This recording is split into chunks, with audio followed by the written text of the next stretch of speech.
여러분 안녕하세요. 오늘도 여러분들과 함께 10월 15일 HSK 4급 듣기 부분 특강으로 찾아뵙게 되었습니다. 오늘 여러분들을 위해 준비한 내용은 2017년 매번 출제가 되었던 유형과 그리고 그런 문제들에서 또 항상 출제가 되는 듣기 패턴에 대해서 함께 알아보겠습니다. 자, 2017년은 기준으로 듣기 1파트에서 이런 문제들은 항상 출제가 되었습니다. 바로 행동에 대해서 그 행동의 긍정과 부정을 판단하는 문제가 되겠습니다. 이런 문제들은 매번 시험마다 항상 2문제에서 4문제 정도로 출제가 되어 있는데 시험을 가기 전에 우리가 이런 문제들을 시험에서 만났을 때 어떻게 풀고 어떻게 접근을 해야지 훨씬 높은 점수를 받고 그리고 또 훨씬 정확한 문제를 풀 수가 있는지 여러분들한테 안내 드리겠습니다. 먼저 첫 번째 밑에 있는 4문장을 함께 볼 거예요. 1번과 같은 경우 이 문장은 우리한테 어떤 걸 판단하고자 라고 출제가 되었냐 하면 寒假他要去国外学习 행동 부분은 이만큼 去国外学习 해외로 간다 그리고 공부를 한다라는 내용입니다. 그러면 이 행동에 대해서 또 다른 추가적인 옵션이 이 문장에서 없었냐? 야오라는 부분에 대해서 볼 수 있기 때문에 이 사람은 이런 일을 하려고 한다, 하려고 하는 계획 중이다 라는 긍정에 대해서 판단을 해야 되는 문제입니다. 그 다음 두 번째와 같은 경우 说话人还没有做好决定 이만큼이 지금 做决定이라는 표현으로 결정을 했다라는 얘기입니다. 그런데 앞부분에서 还没有 아직 미처 무언가를 하지 못했습니다 이기 때문에 결정을 했다에 반해서 还没有라는 표현을 넣어줬으므로 이 행동은 부정이 되겠습니다. 세 번째 본다면 大夫建议他 의사가 建议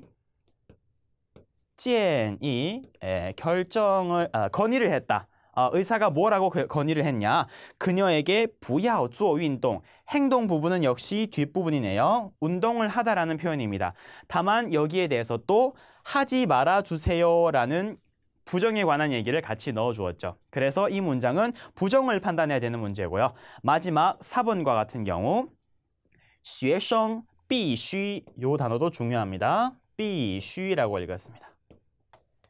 给老师发邮件 메일을 발송한다, 무엇인가를 보낸다 라는 문장, 즉 행동에 대해서 반드시 해야 됩니다와 같이 긍정의 표현을 해주었네요. 이렇게 문장 속에서 문장을 판단을 할 때 이렇게 나와 있는 행동만 볼 뿐만 아니라 그 앞에 함께 나와 있는 긍정인지, 즉 하라고 했는지 아니면 부정인지, 즉 하지 말라고 했는지도 함께 듣고 판단을 해줘야 되는 것입니다. 그러면 다음 순서로는 먼저 문제를 풀어보기 전에 우리가 어떤 단어가 나왔을 때는 긍정의 의미가 되는 거고 어떤 어휘가 나왔을 때는요 부정의 의미가 되는지 그 단어들부터 먼저 살펴보고 가겠습니다. 자, 위에 부분에 있는 내용들은요 이런 표현들이 함께 등장했을 경우 그 행동에 대한 긍정의 의미가 되겠고요. 밑에 부분에 있는 아랫부분에 있는 단어들이 같이 출제가 되었다면 그 행동에 대한 부정의 의미가 되겠다가 되겠습니다. 자, 그러면 먼저 윗부분에 있는 긍정의 어휘부터 한번 같이 볼게요. 이 부분을 들을 때 여러분들이 캡처하고 가셔도 좋습니다. 자, 첫 번째 긍정의 부분의 표현들 보겠습니다. 想要 이런 단어들은 가장 기본적으로 우리가 옛날에 급수 그리고 기초 중국어에서도 많이 공부를 하게 되는데요. 어떤 일을 하고 싶다 혹은 어떤 일을 하려고 한다 라는 표현이 되겠습니다. 두 번째, 打算 HSK 4급에서 판단을 해야 되는 문제에서 매우 많이 출제가 되는 단어 중에 하나인데요. 어떤 걸 하려고 한다. 근데 그 계획에 대해서 강조를 함으로써 이런 걸 할 계획이다 라는 표현의 단어입니다. 자, 그 다음 단어 보겠습니다. 准备라는 단어가 있습니다. 이 단어는 그냥 사용을 했을 때는요 동사가 될 수도 있고요 하나의 명사로도 쓰일 수가 있겠지만 문장 속에서 행동과 함께 쓰였을 때는 그 일을 할 준비 중이다 라는 역시 긍정의 표현이 됩니다.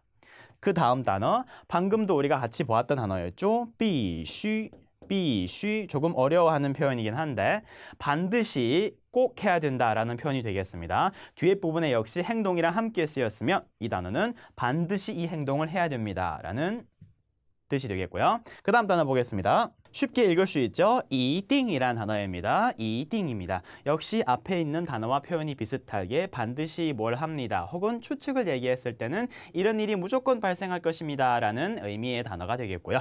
자, 그 다음 단어 동의하다, 허락하다입니다. 동의라는 단어였습니다.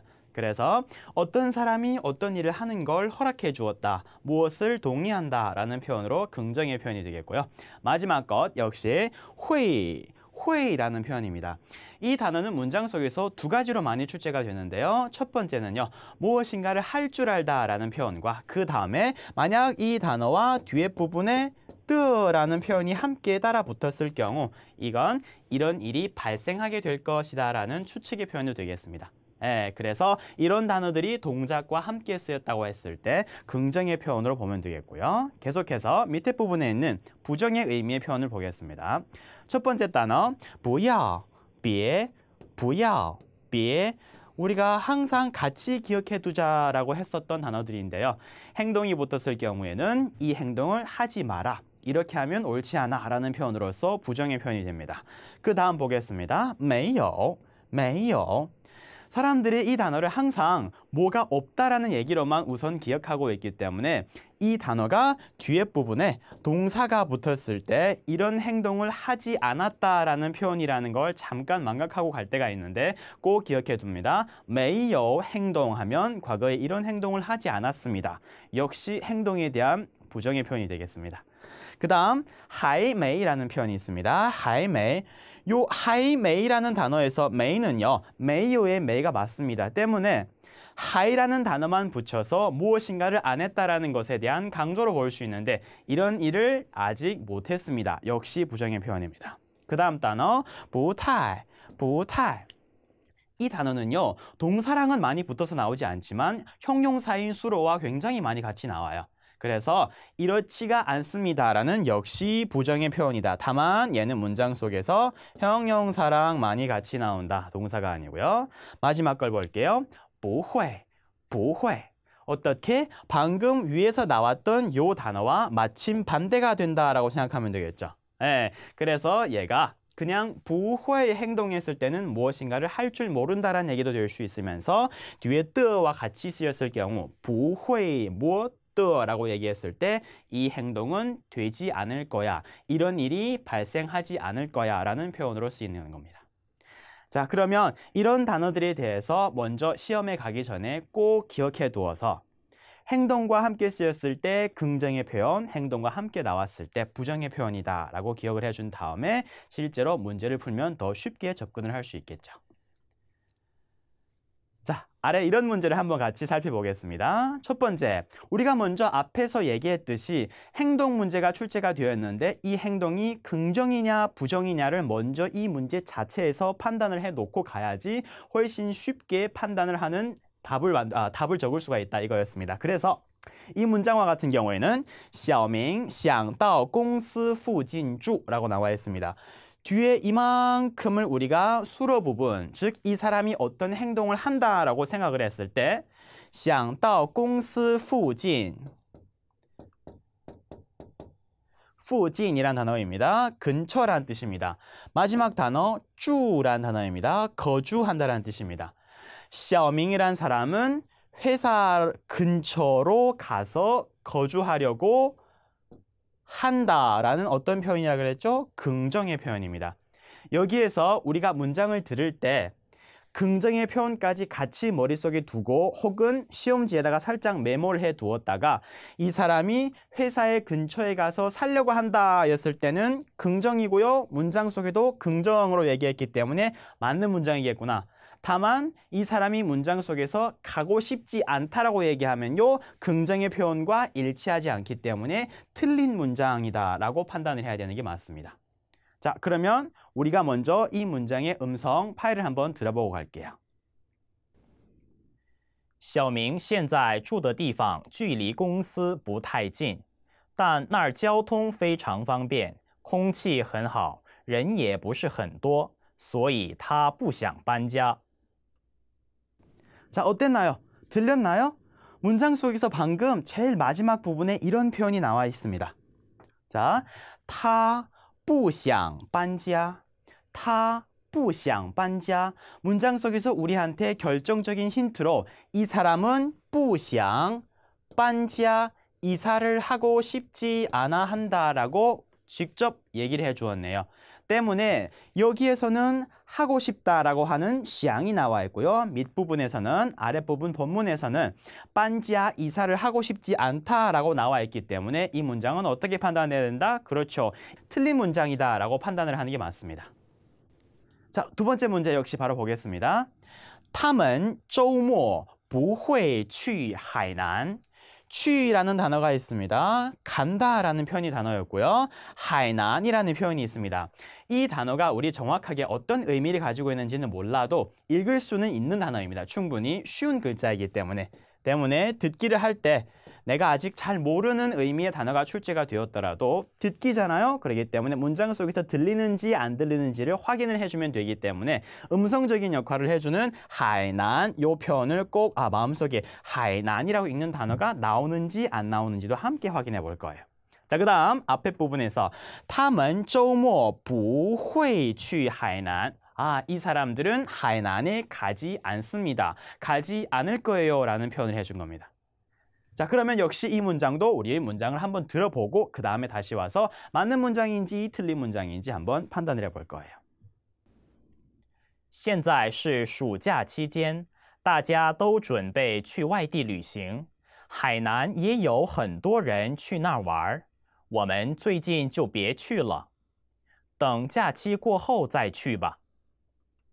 자, 어땠나요? 방금 본문에서 간다고 했나요? 안 간다고 했나요? 자, 보겠습니다. 우리 이 본문에서 방금 두 가지 힌트를 얻을 수가 있었는데요. 첫 번째와 같은 경우 有很多人去那儿玩 이렇게 나와 있습니다. 하이난이란 곳은 많은 사람들이 놀러 갑니다 라고 얘기해 줬고요. 그 다음에 밑부분에서는 最近就别去了最近就别去了 최근에는 别 하지 말자, 去了 가지 말자라고 부정의 표현이 나와 있습니다. 우리가 판단해야 되는 방금 본문에서는 부정의 표현을 판단해야 되겠고요. 문장 속에서 역시 부정이 나왔습니다. 때문에 일치하다, 어떤 문장이다, 맞는 문장이다 라고 판단을 해야지 시험에서 좋은 점수를 받을 수 있겠죠. 계속해서 방금 우리 본문을 기준으로 어떤 문장이 나왔었냐면 1, 2, 3번과 같은 매번 시험에서 항상 우리한테 듣기로 들려주는 문장 패턴이 나왔었는데 첫 번째 경우 이런 단어가 등장을 합니다.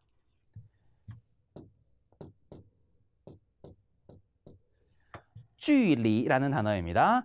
거리라는 명사가 될 수도 있고요.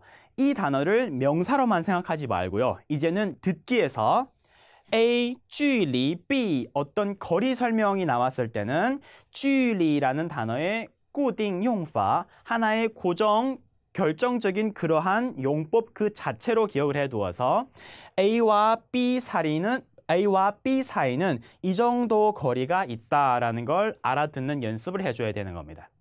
예를 들어서 첫 번째와 같은 경우 这里距离北京 여기는 북경에서 뒤에 거리의 설명입니다. 300公里 公里가 어떤 거리였죠? 그렇죠. 거리 단위 킬로미터였습니다. 그렇기 때문에 이 문장을 알아들을 때는요. 여기 거리 북경 이게 아니라요. 이곳에서 북경까지는 300km의 거리입니다. 라고 알아듣는 연습을 해줘야 되겠고요. 똑같습니다. 두 번째와 같은 경우 我住的地方 어떤 곳은 내가 거주하는 곳은 距离离公司 회사에서 얼마나 1个小时 쉽게 알아들을 수 있죠. 1시간이나 때문에 내가 사는 곳은 거리 회사가 아니라 내가 살고 있는 곳은 회사에서 1시간 거리다라고 알아들을 수 있는 연습을 해줘야 된다는 것입니다. 두 번째 경우 有 명사 행동 이렇게 출제가 되는 문장은 매번 시험에 항상 여러 문장이 들리는 거예요. 有라는 단어가 우리 평소에 있다라는 표현으로 기억해 두었기 때문에 자꾸 제일 처음에 들었을 때는 뭔가 있다라고 얘기하냐, 어떤 물건이 있냐, 어떤 장소에 누가 있냐 이렇게만 생각을 하게 되는데 듣기에서 혹은 사람들이 표현을 해줄 때 이런 패턴을 굉장히 많이 사용하거든요. 요 명사 그리고 그 명사에 따른 행동 이렇게 나와 있습니다. 이럴 때는요. 거꾸로 이 문장을 해석해서 듣는 것이 가장 관건입니다. 뒷부분으로부터 이런 순서로 진행을 하게 되는데 어떻게 행동하는 무엇인가 혹은 누군가가 있다라고 해석을 해서 들었을 경우 가장 정확한 문장이 되는 겁니다. 그래서 첫 번째 예문과 같은 경우 今天家里 오늘 우리 집에 有很多客人 마지막에 행동 부분 要来 이렇게 나와 있습니다. 때문에 거꾸로 해석한다면 오려고 한다, 손님 있다 이거죠. 그래서 우리 집에는 오늘 오려고 하는 손님들이 매우 많이 있어요 라는 표현이 되는 겁니다. 더 간단하게 얘기하면 오늘 우리 집에 사람들이 많이 와요. 예, 두 번째 있는 문장 보겠습니다. 有 또 나왔고요. 很多人 매우 많은 사람 喜欢那个女演员 그 여배우를 좋아한다라는 행동이 되겠죠. 때문에 역시 거꾸로 해석한다면 그 여배우를 좋아하는 많은 사람들이 있습니다라는 표현입니다. 그래서 이 사람은 인기가 많다라는 표현으로 더 간단하게 해석을 할 수가 있겠죠. 그 다음 세 번째 보겠습니다. 시험에서 우리가 문장을 들을 때 똑같은 듯 아닌 듯 함정이 굉장히 많이 출제가 되는데 그런데 이 단어가 나왔을 때는요. 거의 이 부분에는 최종 결과, 즉 결정적인 힌트 혹은 마지막에 우리가 이렇게 합시다 라는 표현이 같이 등장하게 되는 겁니다. 그 단어가 바로 이 단어 찌우가 되겠습니다. 사전과 교과서에서 찾아보면요. 찌우라는 이 단어는요. 강조를 하는 부사라고 나와 있는 경우가 대부분입니다. 그런데 그냥 강조를 할 수 있는 게 아니고요. 항상 앞에 어떤 조건이거나 말을 붙여줘야지 뒷부분에서 이런 원인 때문에 이렇게 합시다. 이래서 이렇게 되는 것입니다. 라는 최종적인 결과를 붙여주는 경우가 많기 때문에 최종 결론이랑 함께 나올 수 있는 많이 친한 단어가 바로 찌우다라는 것 역시 명심해 주었으면 좋겠습니다. 예를 들어서 첫 번째 문장 就去了商场 이런 문장이 듣기에서 들렸을 때 앞에 항상 뭔가가 등장하게 되는 거예요. 이랬습니다. 이런 일이 발생했습니다. 그래서 결과적으로는 우리가 어떻게 去了商场 이 행동을 했습니다. 백화점으로 갔습니다. 두 번째, 就没有去旅行 去旅行 하지 않았습니다. 就와 같이 쓰였습니다. 때문에 앞에 많은 상황 설명이 있을 거예요. 그런데 결과적으로는 우리가 어떻게 결정을 했다? 가지 않을 거다. 가지 않았습니다. 라고 얘기를 하는 표현이 최종 결론이 된다. 마지막 문장 就没有告诉他 역시 告诉 알려준다는 얘기였죠. 그 사람한테 알려주지 않았습니다. 앞에 역시 상황 설명이 많을 겁니다. 이런 상황이고요. 이런 원인 때문에 결론적으로는 어떻게 알려주지 않았습니다. 역시 就라는 단어 뒤에는 결정적인 결론이 등장한다 였습니다. 지금 여러분들한테 설명해드렸던 1번, 2번, 3번은 매번 시험마다 항상 출제가 될 수 있는 문장 표현 패턴이기 때문에 반드시 듣는 연습 그리고 시험 들어가기 전에 한 번씩만 생각을 해준다면 더 좋은 효과를 얻을 수 있지 않을까 싶습니다. 그 다음 두 번째와 세 번째 파트에서 출제가 되는 문제 유형을 한번 알아보겠습니다. 우리가 두 번째 파트로 출제가 되는 문제에서는요. 주제 키워드를 항상 볼 수가 있어요. 왜냐하면 A, B, C, D가 일반적으로는 공통적인 성향을 띠고 있는 단어거나 하나의 짧은 절이 나와 있기 때문입니다. 예를 든다면 이런 주제로 등장을 하는 문제가 가장 많이 2017년에 출제가 되었었는데 첫 번째, 행동을 주제로 하는 것. 즉 A, B, C, D에서 행동 위주로의 단어가 출제가 되었다. 또 상황별로 설명을 해줌으로써 이 사람이 어떤 상태입니까? 이 사람이 어떤 일을 하고 있습니까? 이 사람은 어떻다고 하나요? 라는 질문이 등장할 수 있습니다. 세 번째, 사물에 관련된 단어가 등장할 수 있습니다. 명사가 되겠고요. 그 다음 네 번째로는 인물, 그 뒤로는 장소, 그리고 사람의 감정, 또 우리가 나아가서 날씨에 관한 주제의 문장도 등장을 할 수 있다입니다. 때문에 우리가 시험에서 출제가 되어 있는 A, B, C, D 우리 나와 있는 보기를 보았을 때 바로 이 단어를 신속하게 읽어줌으로써 이 문장은, 이 대화문은 우리한테 어떤 주제로서 대화를 하는 대화문이겠다라는 걸 먼저 판단을 해두는 것이 가장 효과적인 방법이 되겠습니다. 처음에 그러면 먼저 볼게요. 1번에서 A, 公司, 회사, B, 飞机上, 비행기에 있습니다. C, 餐厅, 식당입니다. 餐厅. 마지막에 D, 售票处. 앞에 있는 이 글자를 show라고 읽습니다. 아직 이 글자에 대해서 헷갈리고 기억을 못해하는 사람들이 있는데 이 글자는 이 단어의 의미와 똑같은 의미를 가지고 있는 단어라고 생각했으면 좋겠습니다. 네, 쉽게 읽을 수 있죠. 이 단어는 우리가 가장 기초 수업 때부터 배웠기 때문에 마이라는 단어입니다. 마이도 팔다라는 뜻이고요. 똑같이 show라는 단어도 팔다라는 뜻이 되겠습니다. 때문에售票处이기 때문에 표를 파는 곳이다. 역시 장소 문제가 되겠네요.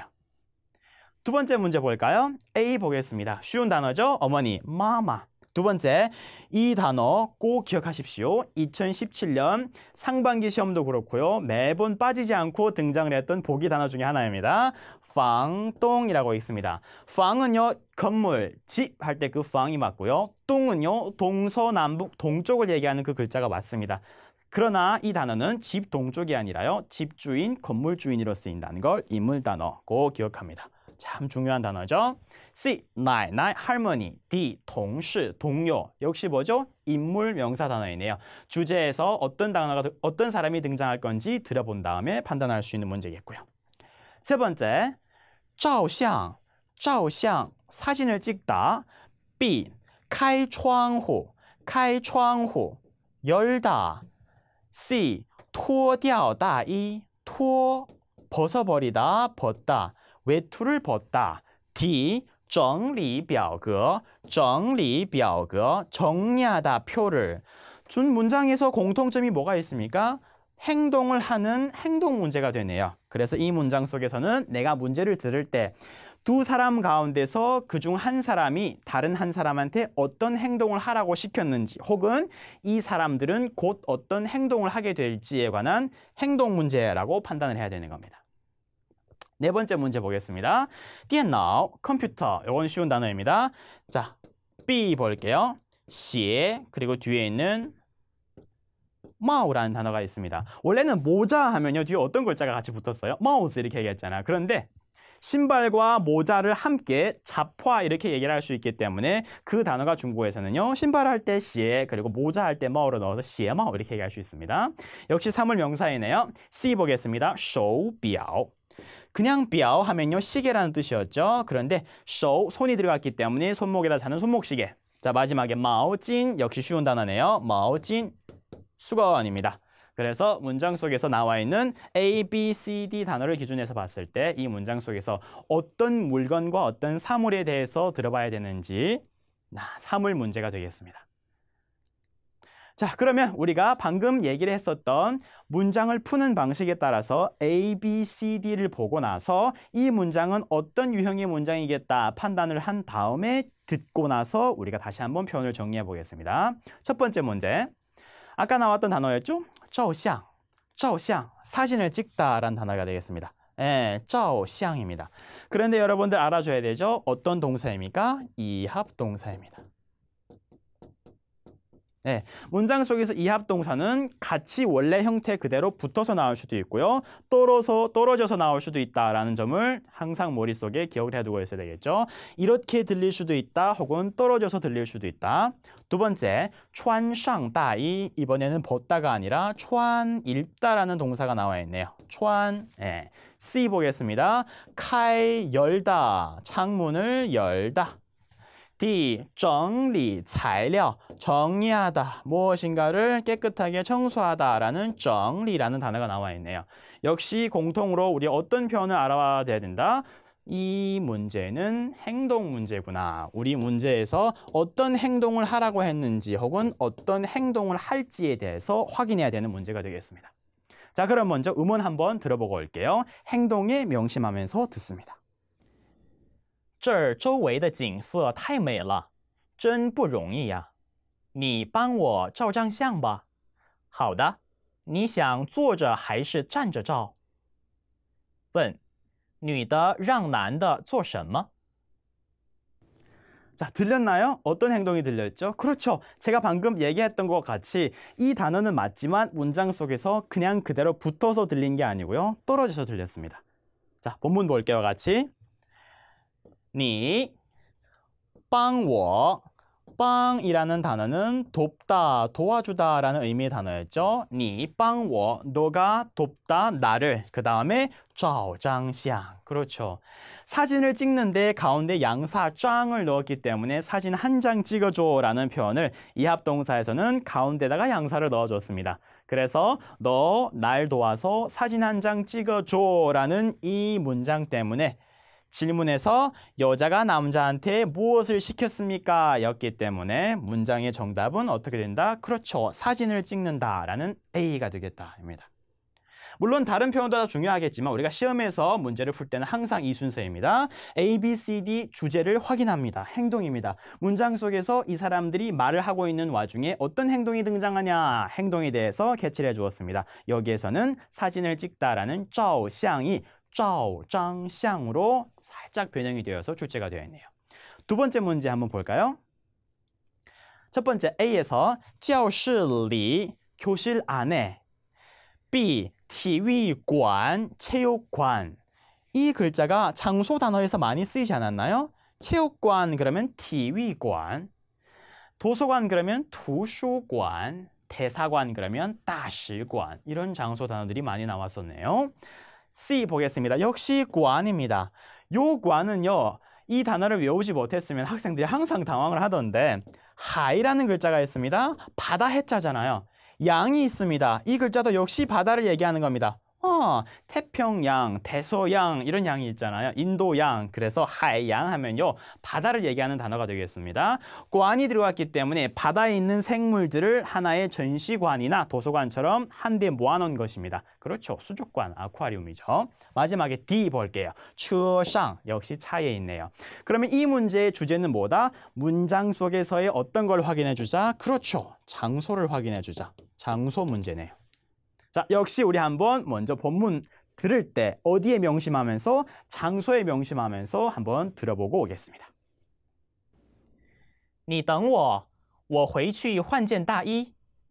你穿的这件挺好看的。外面风很大，我估计一会儿会下雨，穿着裙子不太方便。好，那我就去车上等你。问。 男的在哪儿等女的? 자, 들렸나요? 볼까요? 나는 그리고 아까 얘기했죠. 어떤 이유 때문에 나는 최종 결론을 이렇게 내릴 거야. 어떻게? 去车上等你. 어디에 가서? 차로 가서 기다릴게 너를 이라는 표현이 나와 있습니다.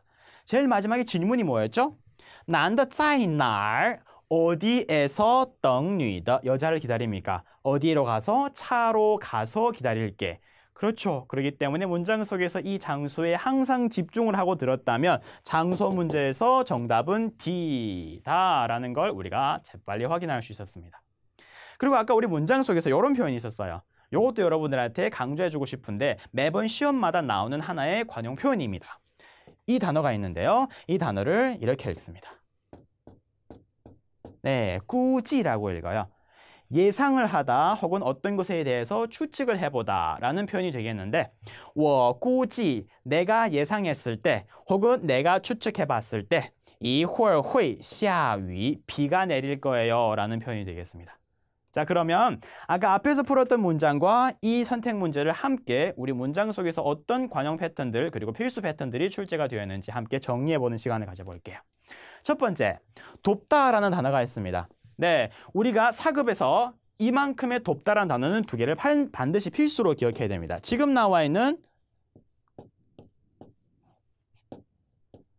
빵이라는 단어와 이 글자 뒤에 한 글자가 더 붙을 수가 있어요. 네, 돕다 할 때 빵주라고 얘기할 수도 있습니다. 그래서 빵이라는 단어도 도와준다라는 뜻이다. 빵주라는 단어도 도와준다라는 뜻이다. 그런데 그냥 단순하게 누굴 도와준다라고만 끝나는 게 아니고요.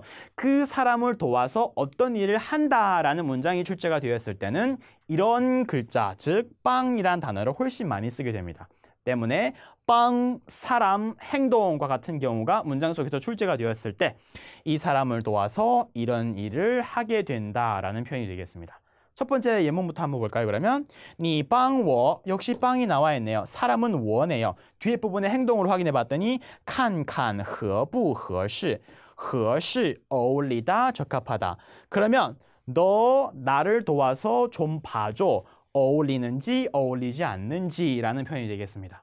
네, 역시 우리한테 부탁을 하게 되는 거죠. 이렇게 도와주세요라는 표현으로. 그래서 날 좀 봐줘. 어울리는지 어울리지 않는지. 옷을 입고 친구한테 이런 질문을 할 수 있잖아요. 자, 두 번째 보겠습니다. 我帮朋友去搬家. 역시 빵이라는 단어 뒤에 사람이 나왔고요. 어떤 행동이냐? 去搬家. 搬家 아까도 나왔던 단어였죠. 이사를 한다라는 표현입니다. 그러면 내가 친구가 이사하는 걸 도와주러 간다라는 표현이 되겠죠. 네, 두 번째 보겠습니다. 아까 우리 시험 문제에서 나왔을 때 얼핏 한번 여러분들한테 언급해 주었죠. 동사가 맞긴 한데 이 동사는 이합동사이기 때문에 시험에서 출제가 될 때 특히 듣기에서는요. 이 동사 가운데 어떤 단어를 넣어줄 때가 많다 그랬습니다. 네, 그런 단어들 우리가 시험에서 많이 출제가 되는 단어들을 선별을 해서 여러분들한테 모아봤습니다. 이렇게 첫 번째 사진을 찍다, 照相, 照相. 두 번째 见面, 见面, 만나다라는 뜻이었죠. 쉽죠? 그 다음 세 번째 睡觉, 睡觉, 잠을 잔다라는 얘기입니다. 네 번째 打折, 打折 이런 단어였습니다. 앞에 단어는 조금 쉽지만 이게 조금 어려울 수가 있잖아요. 다시 한번 정확하게 打折라고 읽습니다. 할인한다라는 뜻인데 이 단어는 역시 시험에서 고빈도 출제 단어가 되겠습니다. 우리가 저렴하게 할인받고 싶으면 어떻게 꼼꼼을 따져서 쇼핑을 하세요. 이런 얘기를 할 수 있잖아요. 그래서 打折 기억합니다. 꼭 기억할게요. 할인을 하다. 역시 어떤 동사? 이합동사입니다. 때문에 문장 속에서 이런 단어들이 꼭 붙어서 나오는 게 아니고요. 어떻게 떨어져서 가운데 어떤 부분을 함께 출제가 될 수도 있다라는 걸 기억해둬야 되는 거예요. 왜냐하면 이 단어의 뜻을 이미 기억하고 있었어도 듣기를 할 때는 그 가운데 어떤 단어가 추가가 됨으로 인해서 우리한테 생소한 단어로 다가올 수 있기 때문에 듣는 연습 그리고 말하는 연습을 해줘야지 우리가 시험에서 당황하지 않을 수가 있겠죠. 첫 번째 그러면 一起照张相 그러면 사진 한 장 같이 찍자 이런 표현이 되는 거고요. 두 번째 跟朋友见个面 친구랑 한 번 만나라는 표현으로 그를 넣었습니다. 그 다음 回家睡个觉 집으로 가서 잠깐 혹은 잠 한숨 자고 올게 라는 표현으로 쓰일 수 있고요. 마지막에 打八折 했습니다. 할인율 숫자를 가운데 넣어줬죠. 그래서 打八折 20% 할인해 줄게 20% 빼줄게 라는 표현이 되는 거였죠. 세 번째 아까 한번 얘기했던 단어였습니다. 꾸지, 꾸지, 예상하다, 알아맞추다, 추측하다라는 표현이었죠. 이 단어뿐만 아니라 한 글자로 나와 있는 지금 뒤에 제가 적어준 단어 차이라는 단어가 있습니다. 수수께끼를 알아맞추다 혹은 무엇인가를 맞춰보다 라는 뜻으로 쓰일 수 있는 단어이겠지만 꾸지랑 차이라는 이 두 단어는 시험 중에 어떻게 등장할 수 있냐? 사람이 꾸지 혹은 차이 어떤 사건이 함께 등장합니다. 그러면 이 사건에 대해서는요. 확실히 이렇게 일어난 건 아니지만 이 사람은 이렇게 생각하고 있다. 누군가는 이렇게 추측하고 있다라는 표현이 되겠습니다. 최종 결정은 아니에요. 이럴 수도 있다. 내가 봤을 때 이럴 것 같다라는 표현이 되는 거죠. 예문 볼까요? 첫 번째, 我估计 내가 어떻게 알아맞혔습니다. 어떻게 생각합니다. 그랬더니 뒤에 부분에는 他们还不知道你回来了. 그들은 모른다. 네가 돌아왔다. 네가 돌아온 걸 이 사람들은 아직 모른다가 아니라 이건 뭐예요? 내가 추측한 거다. 내가 생각했을 때 이 사람은 아마 모를 거예요 라는 표현이고요. 두 번째 보겠습니다. 你猜我是在哪儿买的? 볼까요? 我是 나는 어디에서 산 걸까요? 너 추측해보세요. 너 알아맞혀보세요. 이렇게 되는 겁니다. 내가 이 물건을 어디서 샀게 알아맞혀봐 라는 뜻으로 你猜 이 단어가 등장했다 였습니다. 이런 표현들 역시 앞에 부분처럼 시험 문제에서 매우 많이 등장하고요. 한 시험에서 한 번뿐만 아니라 여러 번씩 우리 듣기에서 표현을 해주는 방식들이기 때문에 꼭 기억해주고 시험에 가야 되겠습니다. 자, 이상으로 오늘 제가 여러분들을 위해서 준비한 내용이었습니다. 항상 연구하고 또 항상 공부하는 진짜 중국어 HSK 강좌 진준이었습니다. 다음에 뵙겠습니다. 감사합니다.